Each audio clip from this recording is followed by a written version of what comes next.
मित्रों, बीए भाग 2 कितने प्रश्न करूं इस खंड काव्य को हम देख रहे हैं। इसके पहले लेक्चर को हमने सीता जी के जीवन चरित्र पर अपनी बात रखी थी। इस खंड काव्य का सबसे प्रमुख उद्देश्य यह है कि वर्तमान संदर्भ में सीता का जो चरित्र है या आधुनिक नारी जो है वो कहाँ तक तर्कसंगत बैठती है। जब स्त्री के हाथों से कोई गलती होती है तो उसके लिए अग्नि परीक्षा का प्रावधान हमारे देश में प्राचीन काल से है, लेकिन पुरुष के लिए वो क्यों नहीं है, यह सबसे बड़ा सवाल सीता जी उपस्थित करती है। दूसरी बात यह है कि इस खंड काव्य के माध्यम से उन्होंने जो है वह पुरुष सत्ता को चुनौती दी है। यानी अगर कोई गलती होती है जानबूझकर में सही या अनजाने में ही सही, लेकिन उसका जो है वो ठिकरा नारी के सर पर क्यों उठता है। तीसरी बात यह है सीता जी के द्वारा उठाई गई कि वो पति के रूप में राम का कर्तव्य कौन सा है और राजा के रूप में कौन सा है। दिखने में बहुत बड़े आसान लगने वाले ये सवाल है, लेकिन इन एक एक सवालों पर अगर हम एक एक लेक्चर लेंगे तो भी वक्त कम पड़ेगा। नारी का कोई अपराध होते बगैर ही उसको जो है वो सदैव सजा दी जा रही है या दी जाती है, यह हमने इतिहास में भी देखा है, हमारे साहित्यिक परंपराओं में भी देखा है। और इसलिए सीता जी को निष्कासित होना पड़ता है, यह खुद हमारे लिए कोई आश्चर्य की बोझ वस्तु नहीं है।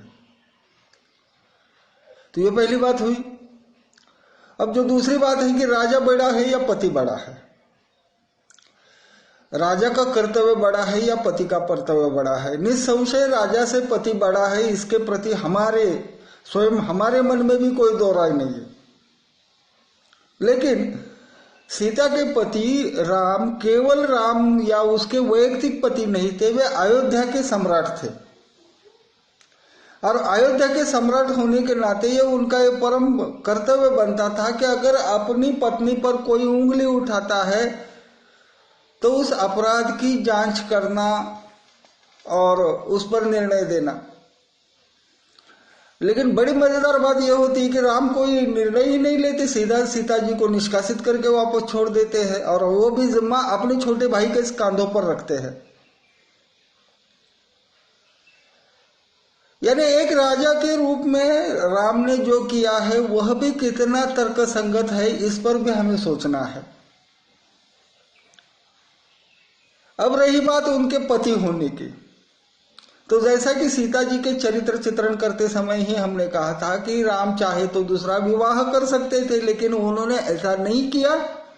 और अश्वमेध यज्ञ समारंभ जो था उसमें उन्होंने सोने की सीता जी की प्रतिमा बनाकर जो है वो यज्ञ के सारे विधि पूरे किए। इसलिए राम को 100 में से 100 अंक देना, अर्थात अब सवाल यह भी उपस्थित होता है कि राम को 100 में से 100 अंक देने वाले हम कौन। लेकिन जब हम इस बात का मूल्यांकन करते हैं तो एक पति के रूप में निश्चित ही राम ने जो भी कुछ किया था वह सही था, ऐसा मानने में कम से कम हमें तो कोई संकोच नहीं होता। ये जो खंड काव्य है ये मूल रूप से स्त्री और पुरुष दोनों के समान अधिकारों की जो है वो वकालत करता है।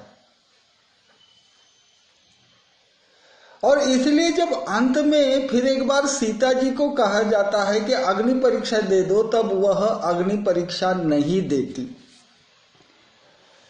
उसका कहना यह है कि वह पुरुष की अर्धांगिनी है, राम की अर्धांगिनी है, वो कोई संपत्ति नहीं है।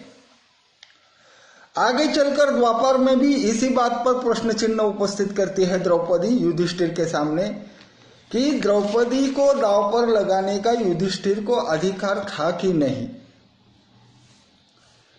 निश्चित ही अधिकार नहीं था, लेकिन उन्होंने उसको दांव पर लगा दिया और आगे चलकर जो कुरुक्षेत्र हुआ या महाभारत हुआ उससे हम सब परिचित हैं। तो यहां इस खंड काव्य के द्वारा रचनाकार ने स्त्री के प्रति जो सार्वजनिक मुक्ति है उस पर अपनी बात रखी है।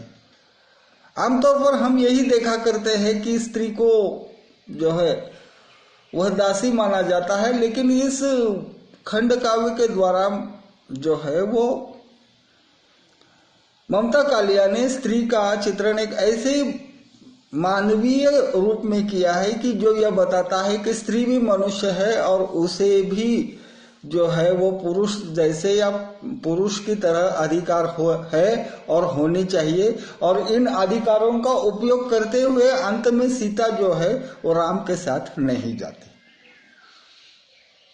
और यह नारी की जो प्रतिमा है एक अलग रूप से, एक अलग ढंग से हमारे सामने जो है वह साकार होती है। धन्यवाद।